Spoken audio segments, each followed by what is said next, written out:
የሀገራችን ታሪክ ይቀየራል ብዬ አራስ ልጄን ይዤ ነው የመጣው። አራስ ናት።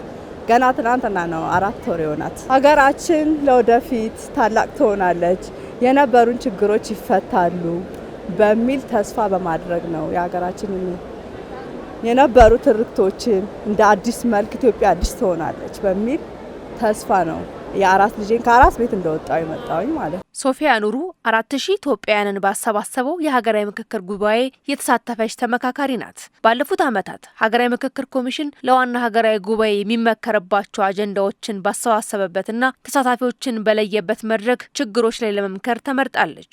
ልጇን ከወለደች ገና 4 ወራት ቢሆናትም ኃላፊነቷን ለመወጣት በሀገራዊ ምክክር ጉባኤው ታድማለች። ይህ ታሪክ የሶፊያ ብቻ አይደለም። በጉባኤው ለመሳተፍና ለሀገራቸው የራሳቸውን ታሪክ ለማኖር በርካታ ኢትዮጵያውያንም የግል ህይወታቸውን ወደ ጎን በመተው ተሰባስበዋል። ብዙ ስራ ነው ትቼ የመጣሁት። ለ1 ወር PhD የተማርኩኝ ነው። ሪሰርችን ትቼ ነው የመጣሁኝ። ምክንያቱም ከሀገር አይበልጥም።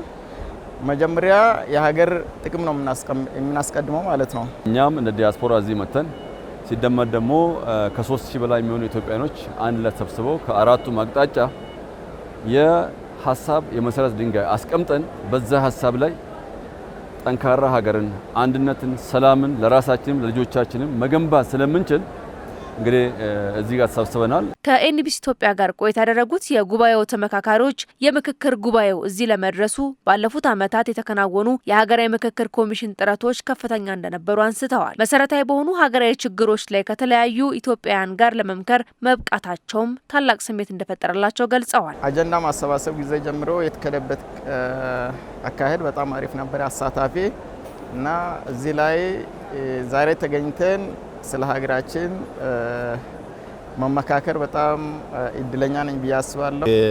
ወረዳ እስከ ዛሬ ያለን ድረስ መተናል። ፍትሃዊነቱን በጠበቀ በተሳታፊ ተመርጠን እስከዚህ ደረጃ ደርሰናል። ከታች ስንነሳ በዚህ ልክ ከፍ ተብሎ የህዝብ ድምጽ የሚታይ አልመሰለንም ነበር። በሀገሪቱ ክፍል የሚገኙ ሰዎች ሁሉ ተገኝተው የየራሳቸውን ድምጽ እንደ ሀገር በአንድ ድምጽ እንደሚያሰሙ አልጠበቅንም ነበር። ዛሬ በጣም ደስ ብሎኛል። የተለያየ ቋንቋ፣ የተለያየ ባህል፣ የተለያየ አለባበስ፣ የተለያየ ካልቸር ያላቸው ሰዎችን አግኝተናቸዋል። እንደ ሀገር ያለብንን ችግር ራሳችን መክረን የራሳችን ችግር የራሳችን ቁስል ራሳችን መፍታት አለብን። ለ1 ወር ለሚጠጋ ጊዜ በሚቆየው ሀገራዊ ምክክር ጉባኤው በትዕግስት በመደማመጥ በመወያየትና ሀገርን በማስቀደም ስሜት ኃላፊነታቸውን እንደሚወጡ ነው ተመካካሪዎቹ የገለጹ። ህዝብ አምኖ ነው እዚህ ጋር እንድንመጣ ያደረገን የላከን።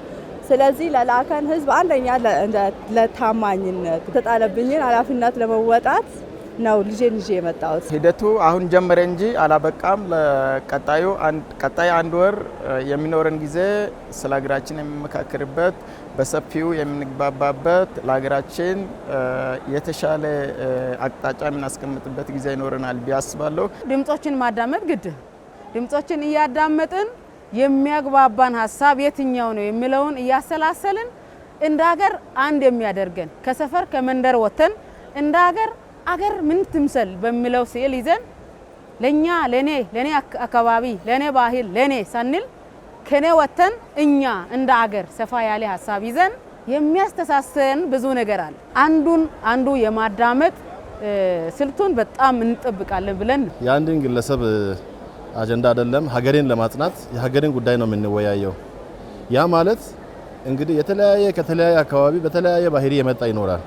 የየራሳችን ባህሪ አመል የተለያየ ራሱ የተሰጠውን ትተን ለሀገር ይሄ ይጠቅማል የሚለውን የጋራ መስማማት ላይ የሚያደርስ ሀሳቦችን በጋራ በተለያዩ መላለሰን ተወያይተን በውሳኔው ላይ እንደርሳለን።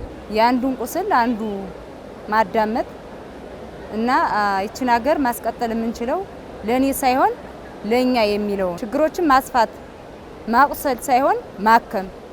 ይሄ ሲባል ግን እኩል ፍትሃዊ ተጠቃሚነት፣ እኩል መብትን ማረጋገጥ፣ ከዛም አልፎ ችግሮችን እንደ ችግር አይተን ማለፍ ሳይሆን ያንዱ ችግር የኔ ችግር ነው በሚል መደጋገፍና መረዳዳት አለብን።